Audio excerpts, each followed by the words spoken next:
وليني نمني. السلام عليكم ورحمة الله وبركاته. عشان تكريم هيا لا وتلقينا أرى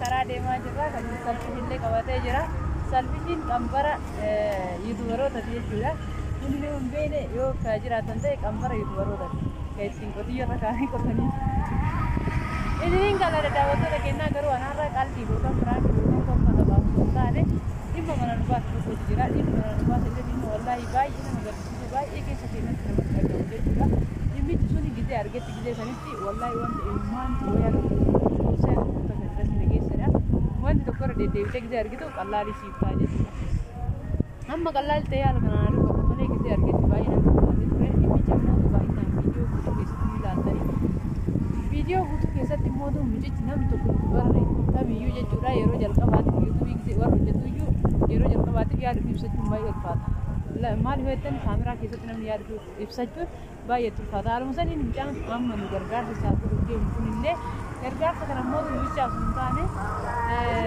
isin tu gargar baba mal hoetan nal bi puri nama qaami nama yo to ummo to nama sammu mo butu wanti sin نمط كامية جرانو متوقع تودي كام ميدا ما تي هوجيلة هوجتشو انتني بيت فدين كمان ما إني فدين إنساني كاره جارو أنا مو وانت دستاسو هوجتشو رف فدي بوتو بابا جارو كام ميدا ما دا جارو نو مسكر جارو أبو يدور نيكال يدور ميجا تاميتي حال جيرين سهارة جيرين ميجا تاميتي كنا كيسا ور مكينا وور تانسو ميجا كيسا نما كام ميدا ما تقدر كنا ميجا حتى سلابري كوالي يسان تبغى كان أجا جاو مجان هم مجن كون موتو ويلتري كوا ويلتري سا أسواس كردي وان كاجا جبته كما كينا نياتو جولا روحين ديه كا سنة تقول لك تسجيل جاو تاكس كيس جرا تاكس كيس فيديو يا كنا مو واي سابو جولا دو أكا تاي بيتر كونسبت مكرولة بس بيتر دينه هذا نتي أدوار كبرى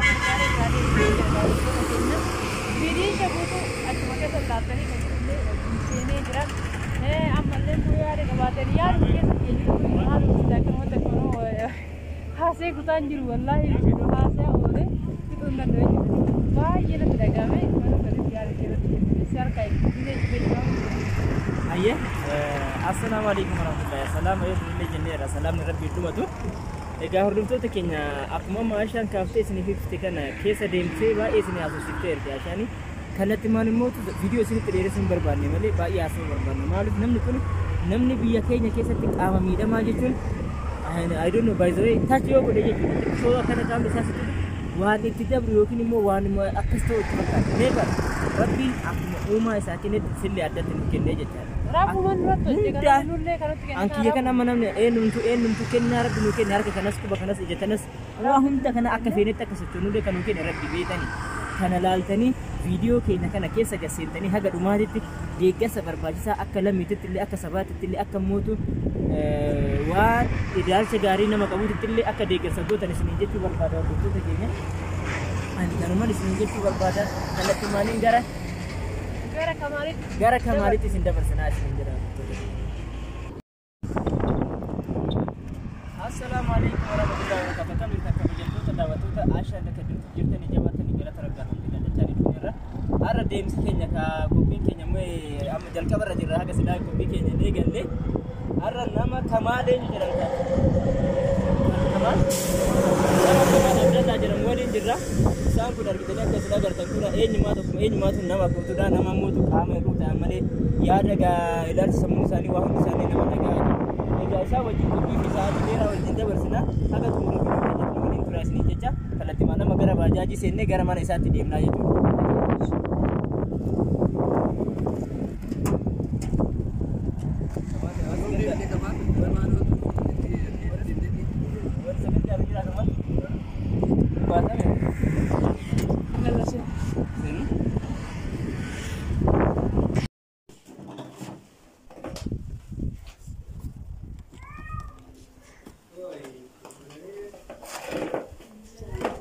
Assalamualaikum warahmatullahi wabarakatuh. Kami bertanya kawajan tu terdapat tu Aisyah dan kedua tu jirtani jabatan alhamdulillah jalla terabbi. Lega amat dah cani ko na tu tekina ama nama Kamal jedhamu Kamal Abdallaa jedhamu bira deemnee namni kun nama qaama isaaniitiin miidhamaati. Egaa kanaan dura Aishaan uumamaammeen dhiifama barnootota keenya uumamaammeen karaa irratti arganii jennaan ilaalanii dubbisanii rakkoo isaa hubatanii gaafsa silkii irraa fudhatanii deemanii har'a immoo wal bilbilee kun silkii isaatiin mana iddoo jireenyaan jiraatudha inniiti gargaarsa fi yaada isaa irraa fuudhuuf bira dhaynee jirra. Mee kallattii maan salaama jettee Aishaan gama isaatti sin dabarsinaa jechuudha.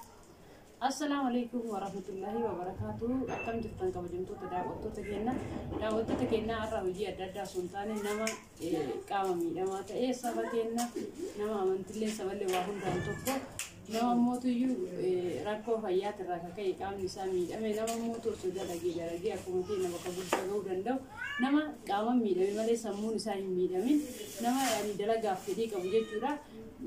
Akka aggaataami ani akkuma carraa walitti nu fidee jechuudha guyyaa tokko osoo inni karaarra deemaa jiru wilcharii caccabaa wayii fayyadamee karaarra deema wilchariin sunuu harkaa buqqa'ee sibiirri isaa keessaa karaa asfaaltii irratti osoo makiinaan itti dhufe osoo rakkoo tokkorra ga'ee namni isa gargaaru tokko bakka bira hin jirretti argee haga danda'e tolchuu fiddee naannessee dadhabee biraa deeme jechuudha. Amma immoo inni jechuudha nu bira jira mana isaa deemnee bakki inni jiraatu jechuudha inni mana ofii isaatiin qabu irratti dhagee jiraataa jira. Season bira jirra mee kallattii malee isin agarsiisnee illee nagaa isin jedhee booda rakkoo isaa hundaa isinitti himaa baay'ee na caallatee isa adeemu isaa waan ta'eef baay'ee asuu illee dandeenye Kamal kallattii waan ta'eef isin. Kamal kotti sakta.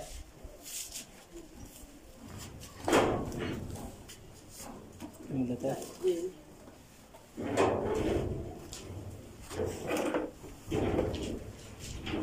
Egaa hordoftoota keenya namni isin agartan kun akkuma Aishaan dubbatti akkuma nama isa kana Kamal jechuun baay'ee qaama miidhamaa haa ta'u malee sammuun isaa miidhamaa miti sammuu qulqulluu qaba sammuun isaa lama kallattii sirriitti kallattii kamittuu yaaduu danda'udha. Kana keessan immootu waan baay'ee xiqqishoo namatti dhagahamu keessaa nama walqaatidha. Kallattii maammee isa isin dubbifnee maqaan isaa eenyu akka ta'ee fi haala jireenya isaa suusallamaa fi haalli jireenyuma isaa akkamitti akka inni nyaatanii dhuganii jiraachuun hundi gisee ammaa kana keessa nu warra fayyaa qabuttu baay'ee ulfaataa waan ta'eef Kamal immoo kana caalaa itti ulfaataa waan ta'eef inni immoo isinitti taa'ee akka haala jireenya isaa jechuudha. Kamal salaam alaikum jedhiifi daawwattoota keenya maal hojjettee akka jiraatu akkamitti jiraatu illee ifa godhii fi fayyaa kana immoo akkamitti akkasitti dhufallee isaaniif nu himta.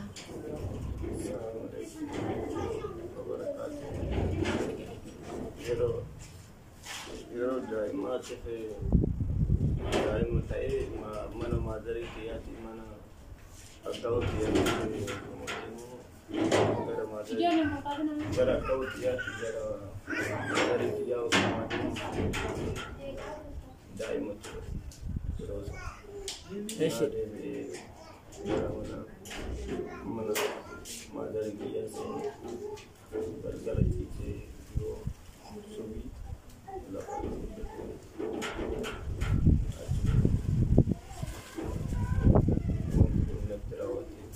yeroo mana maazarii keetitti gara mana akkawoo keetti deemsisanii umriin kan kee waggaa meeqa?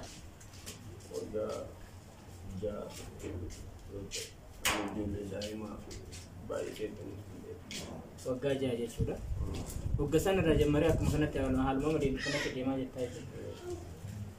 Maatiin kan kee sa'aatii sanarraa kaasee akkamitti si guddisame haadha keetti si guddise moo abbaa keetti si guddise moo haalli isaan itti si guddisan akkamii isaan keessatti ibsuu ibsite? Yeroo baay'ee haadha kiyyaa na gargaaraa ture. Haadha keetti si gargaaraa ture? Ayyee?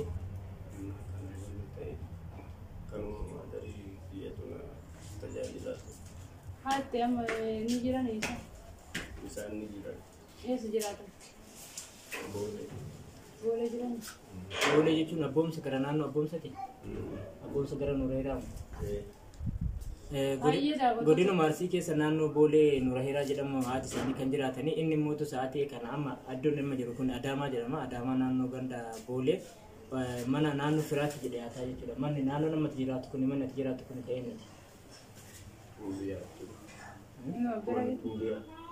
Jechuun maal sii ta'an isaan? Inni abba guddaa kiyya. Abba guddaa keessanii? Hayyera wantoota kennaa inni amma umriin isaa dargaggeessa silaan uummata kenna dalagatee inni illee ofii mana ofii qabatee jiraachuu danda'udha. Garuu rakkoo fayyaa yeroo daa'imummaa isaa irra ga'een ta'e biratti siqeetiin jiraataa jira. Haati illee aga silaa aga nama gargaarteetti amma inni dargaggeessa ta'ee jira silaa of danda'ee jiraachuu danda'udha. Garuu danda'ee jiraachuun haa ta'uuti karaan inni irra jiru kun amma manni firaa keessa jiru kun iyyuu karatti cibee bajaajii yaabbachuuf iyyuu baay'ee ulfaataadha. Sababni isaallee inni akkatti harkaan deema malee akka masaa'ee isin argitan kanaa miti. Luuti isaa deemuu hin danda'u. Harka isaatiin deema ni beektan baay'ee ulfaataadha qaama miidhamanii jiraachuun jechuudha. Karaan inni irra jirullee baay'ee karaa gaarii miti. Kana keessa immoo wiilcharii takka qaba akkuma dura isinitti miti wiilcharii inni qabu sana iyyuu harkaa caccabteetini amma harkaan deemetini karaatti baya. Biyya keenya keessatti immoo wanni baratame tokkotu jira. Qaama miidhamaa ta'e inni nama baay'een bajaajillee kan dhaabnetu jira. Sababni isaallee qaama miidhamaa itti siqaniitini waan rabbi fayyaa isa dhoogate kana namni akka waan itti ta'utti ta'aa dubbiletu jira. Namni tokko itti siqanii gargaaruuf namni marti qaadanyyaa miti. Kanaa jecha obboleessa keenya kana isin yoo rabbi isinii raaffise nama hedduu taatanii walitti fuffuutanii akka wiilcharii takka bitaniif barbaada waan biraa osoo hin taane. Inni ammoo osoo wiilcharii jechuun gahaa akka inni barbaadetti ittiin deemu qabaate yaani karaa kanallee akka barbaadetti bahee akka barbaadetti galuu danda'a. Kana bicha miti immoo rabbiin namni isinii laaffisee yoo jiraattan ta'e obboleessa keenya kana odoo hojii xiqqishuusi waanuma danda'e hojii xiqqoo isii osoo uumtanii fi osoo wiilcharii saniin deemetiniin bakka takkatti wanta kana gadatee jiraachuu danda'udha jechuudha. Ganaa dargaggeessa ganaa waa hedduu isa eeggata yoo rabbi isa gargaare nama ganaa bakka guddaa ga'uu danda'udha waan ta'eef isinillee rabbi fayyaa isinii kennaan biyya adda addaa deemtanii ka Ameerikaa jiru jira ka biyya Arabaa jiru jira biyyuma Arabaa sanuu deemanii dalagachuun fayyaa qabaanani daawwattoota keenya nu amma gisee biyya namaa deemnee dalagannutti nutti dhagahama akkamitti akkana ta'e akkam namni ergata jenna namni nu ergachuun fayyaa qabaanani kana beekuu qabda inni garuu amma namummaa hojjetee jiraachuu dandeettiin qabu namni nama akkanaa kana qaxareen hojjechiisu baay'ee ulfaata jechuudha karara taa'ee kadhachuuf immoo turmee ilaalamee obboleessi keenya kun uummata akka nuun addaan hin jiru jechuudha karara taa'ee kadhachuun baay'ee ulfaataadha namni immoo waan tokko karamatti kennuu biyya keenya keessatti wanni nama biraati irraa adda goone isa fimee dhufnee jechuudha namni hunduyyuu numa jira baay'ee jira rakkattoonni nama dalagatee jiraachuu danda'e waan ta'eef mee namni rabbi isinii laaffise tokko jechuudha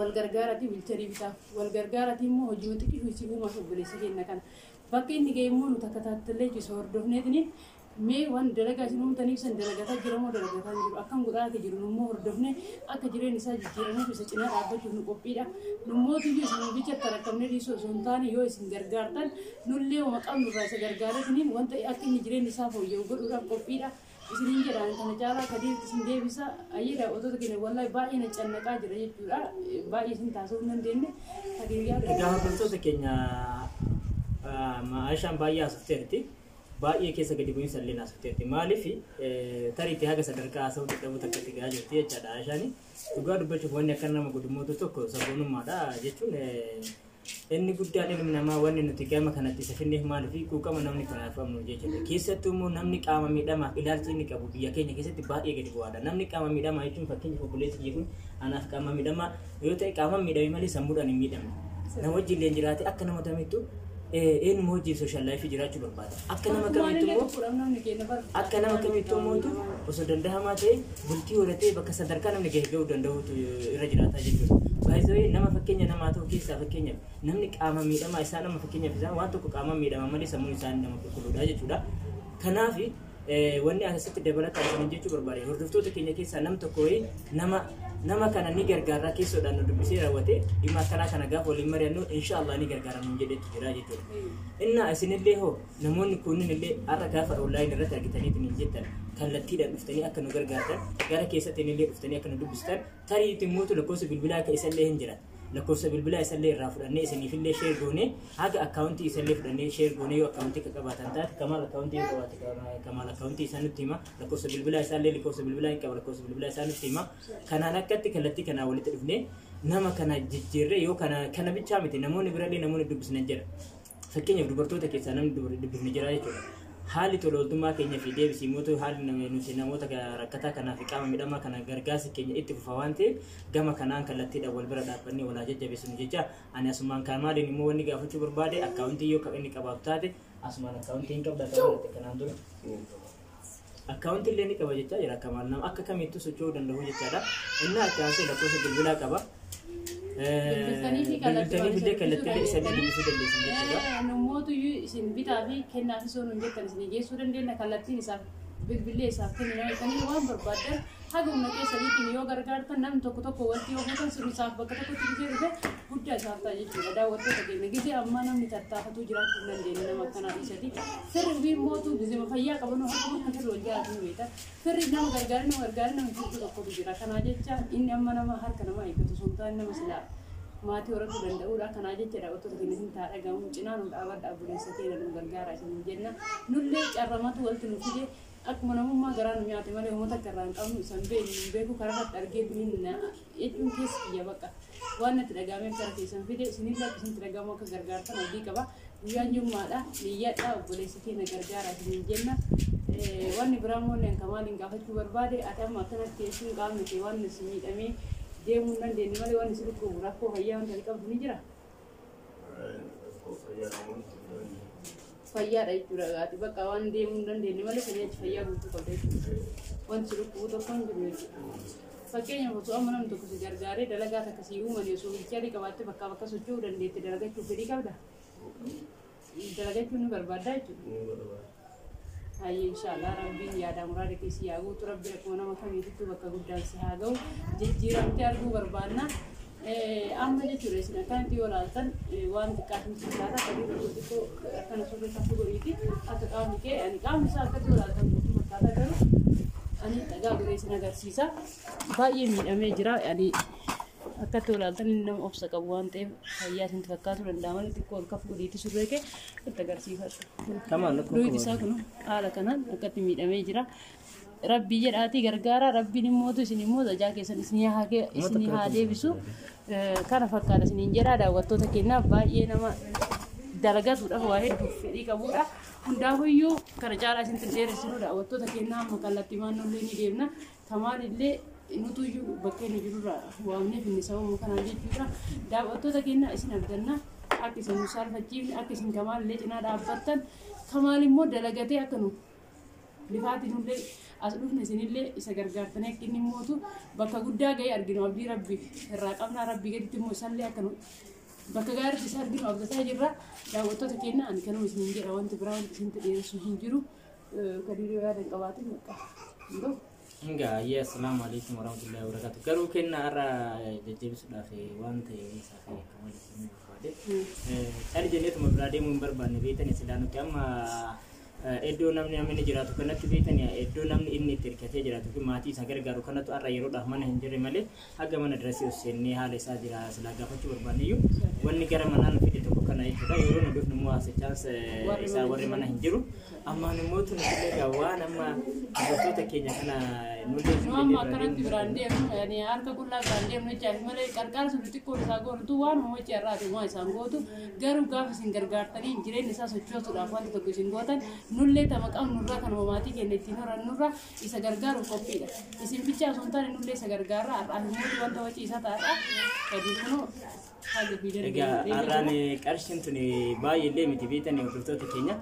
Qarshii xiqqoodha qarshii intuni isaaf har'aaf immoo isa fayyadanuuf har'a isallee jijjiirullee yoo baatte namni yeroodhaafuu jiraachuudhaaf waan guyyaa ittiin jiraachuu isa dirqama isa barbaachisa waan ta'eef har'aaf kunoo qarshii 1,000 deeggarsa isaatiif akkasumas immoo hamilee isaatiif isaa kennee jirra jechuudha hordoftoota keenya nuti kanumaaf xaarree dhufnee isinillee nu duuba dhaabbadha kanaan durallee nu gammachiisanii jirtu waan ta'eef ammallee haga dhumaatti akka isin wajjin turtan abdii guddaa isinirraa qaba. Assalaamu alaikum warahmatullaahi wabarakaatuh.